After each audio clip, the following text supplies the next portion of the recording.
Before you even think about wasting 3 whole meters of gorgeous satin, did you know the secret difference between a dress that twirls like an absolute dream and one that just, well, hang there? It's often just 1 tiny centimeter on a folded triangle. Stay right here with me, because by the very end of this video, you won't just be cutting, you'll be effortlessly drafting a perfectly seamless umbrella flog for any adult size, where the bodice and skirt are one beautiful piece.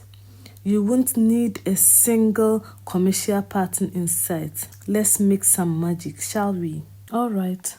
So what exactly are we diving into today? I'm going to personally walk you through the exact, almost magical fold that transforms a plain, unassuming square of paper into a stunning, flowy umbrella dress in one single step. You'll draft a flattering bodice directly onto the folded paper, then measure and cut the gorgeous circle flare as one connected piece. This means that finished dress will have no waist seam at all, giving you the smoothest, most flattering dress imaginable. No frustrating gathers and absolutely no bulky bumps at the waist. Honestly, if you can draw a curve with a piece of chalk and manage a straight stitch on your sewing machine, you'll be able to finish this entire dress before dinner. Imagine the satisfaction. Let's get right into it. First things first, let's talk supplies. You would want to grab your piece of paper, or if you want to draft directly on your fabric, you need about 2.5 to 3 meters of fabric of about 44 inches wide fabric. Now, the choice of fabric really sets the mood. A crisp cotton is fantastic for everyday wear. A luxurious satin will upgrade your look instantly for drama and special occasions. And if you are really after the crisp standout flair that makes statement, taffetal is your go-to. Just think about the occasion. You also need a matching thread. Always match your thread. It's a small detail that makes a huge difference. An 18 inches zip is essential for getting in and out of the dress. Beyond that, gather the basic sewing arsenals: a trusty measuring tape, a pair of scissors, tailor's chalk for marking on the fabric, and plenty of pins to keep things in place, and a large flat surface. Your kitchen table or even plain floor will work. Take 3 measurements. Precision is our friend here, so let's get these measurements right. First up, your bust circumference measurement. Measure at the fullest part, making sure the tape is parallel to the floor. Write these numbers down immediately. Don't trust your memories. Second, your through waist. Measure the narrowest part of your torso, often just above the belly button. Measure it snugly, but not so tight that you can't breathe. Again, jot it down. Thirdly, total length you want from your shoulder over the bust down to the desired hem of the dress. I personally love 43 inches for a classic mid-length, but you can make it mini or maxi. It's your dress. This is just a crucial tip. Alright, let's get ready for the real magic. To draft our dress, we need to take one side of the paper, then fold it diagonally to the other side of the paper. The folded edge will be our center front line. So from the tip of the diagonal fold, measure and mark some few inches down, where when you measure across, you get your shoulder plus any seam allowance you want to add to the dress. Since I will be taking most of the measurements from the center front, I'm turning the paper to face me so that I'll be able to input the measurements without blocking the measurements. So I will measure some few inches down. So when I measure across, I'll get my shoulder width measurement. Draw a straight line to use as your shoulder guideline.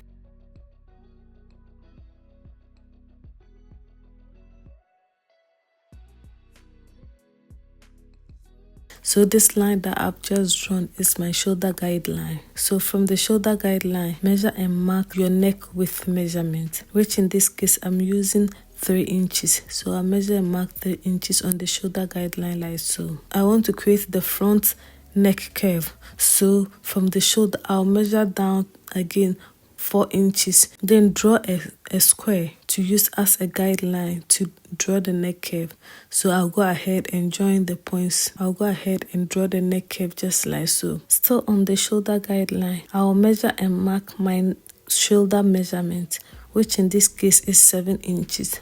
So I'll measure and mark 7 inches like so. Then I'll go down by 1 inch to create the shoulder slope mark. Join the shoulder slope mark to the tip of the neck like so. Now we need the armhole measurement. So measure and mark half of the armhole circumference measurement, which in this case I'm using 7 inches. Draw a straight line to use. Join the shoulder slope mark to the chest line to create the armhole line just like so. Now we need to create the armhole curve. So look for the midpoint, then go in by ½ inch. Join the shoulder slope mark to the ½ inch mark, then to the chest line. But before that, we need to input our 1/4 of our back circumference measurement on the chest line. So I'll measure and mark 1/4 of my back circumference plus ½ inch east. Then I'll join the back circumference measurement on the chest line to the ½ inch mark, then to the shoulder slope mark to create the armhole curve just like so. Now from the shoulder, measure and mark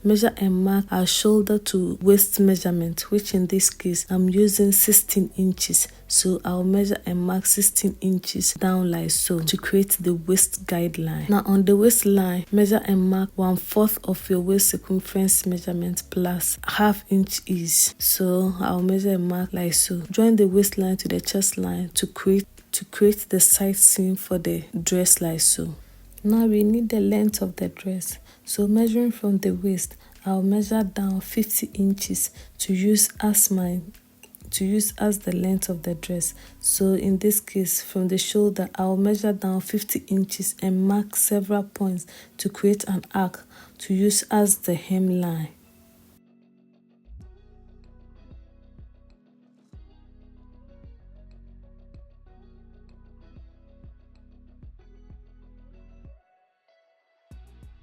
Now, since we want to add seam allowance to this dress, on the chest line, measure and mark the amount of seam allowance you want to add to the dress. Then, on the chest line, you measure and mark the amount of seam allowance you want for the dress. So in this case, I'm measuring 2 inches for the seam allowance. But you can choose whatever you want. You can use ½ inch, 1 inch. It all depends on the allowance you want to leave. So in this case, I'm leaving 2 inches so that in case I want to make any alteration to the dress, it will be easier, because now I have a generous amount of seam allowance, so I can make an alteration later on. So go ahead and add the necessary seam allowance you need at the armhole, the shoulder line, and then the neckline. I'm using ½ inch for all of it. Now, join the seam allowance mark to the hem of the dress with a diagonal line like so to create the side seam for the dress. So you should have something like this. This is what creates that beautiful flare you need in the dress. Make sure you smooth all sharp edges and corners.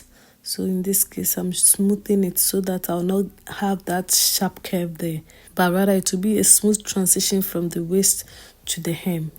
So that's why I'm blending it out. Now go ahead and add the hem allowance you need at the bottom of the dress. So for hem folding, so in this case, I'm adding 2 inches again to the hem of the dress. The front part of our dress is ready. Go ahead and cut it out. Cut on the cutting line and not the measurement lines, and not the sewing lines. So the red lines are the cutting lines.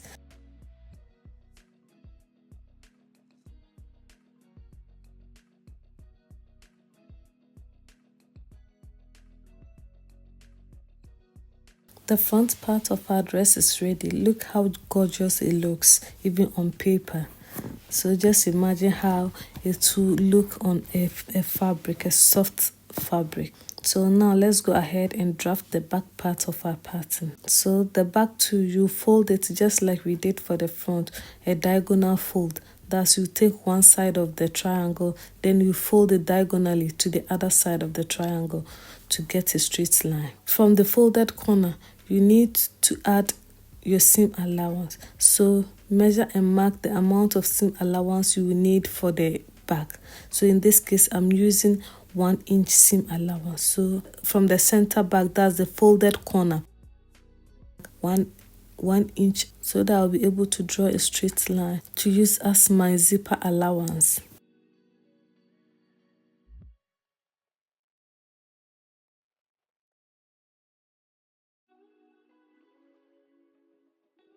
Now we need a shoulder line. So measuring from the tip of the sheet, measure some few inches down so that when you measure across, you get our shoulder measurement, and draw a straight line to use as your shoulder guideline. In this case, I'm going ahead to draw a straight line to use as my shoulder guideline. So now we need the neck for the back. So on the shoulder guideline, measure and mark the neck width measurement, which in this case we are using 4 inches. So I'll measure and mark 4 inches on the shoulder line. You have to measure from the zipper allowance and not from the very edge of the paper. So measuring from the zipper allowance, measure and mark 4 inches like so. Neck depth for the back is 1 inch. So I'll measure and mark 1 inch on the to create the neck curve like so. Still on the shoulder line, measuring from the zipper allowance line, measure and mark your shoulder measurement, which in this case I'm using 7 inches. So I'll measure and mark 7 inches like so. Then I'll go down by 1 inch to create the shoulder slope mark. Join the shoulder slope mark to the tip of the neck to create the shoulder line. Now measure down the armhole, half of the armhole measurement, which in this case is also 7 inches. So I'll measure down 7 inches, then draw the chest line. Join the chest line to the shoulder slope line with a straight line to get the armhole line.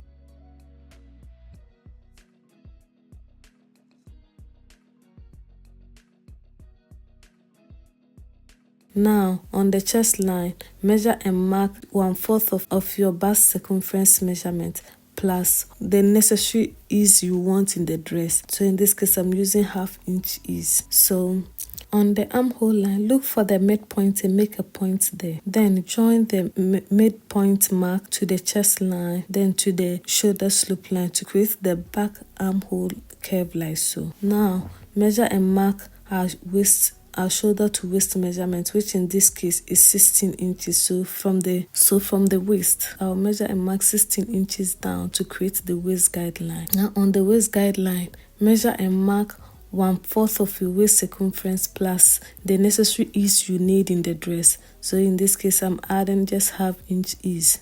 Join the waist guideline to the chest guideline to create the side seam for the bodice. Now go ahead and add the amount of seam allowance you will need. In this case, I'm using 2 inches seam allowance. So on the waist guideline, I'll measure and mark 2 inches.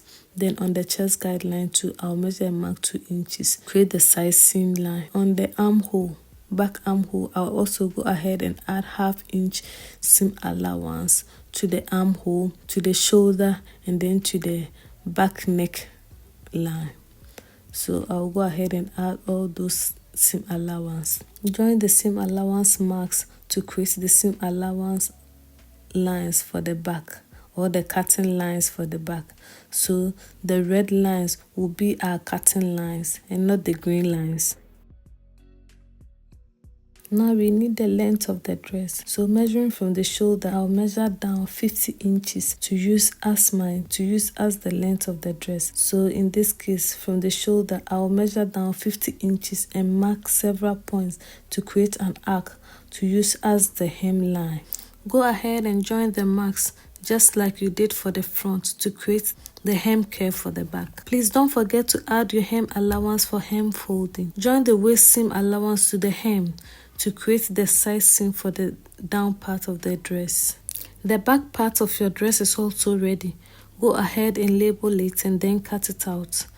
cut on the seam allowance lines. Was this video helpful? If it was, give it a thumbs up. Don't forget to subscribe to the channel and share with friends and families who will be interested. And if you're a beginner looking for resources to help you learn pattern drafting and sewing, check this playlist out. Until next time, bye bye.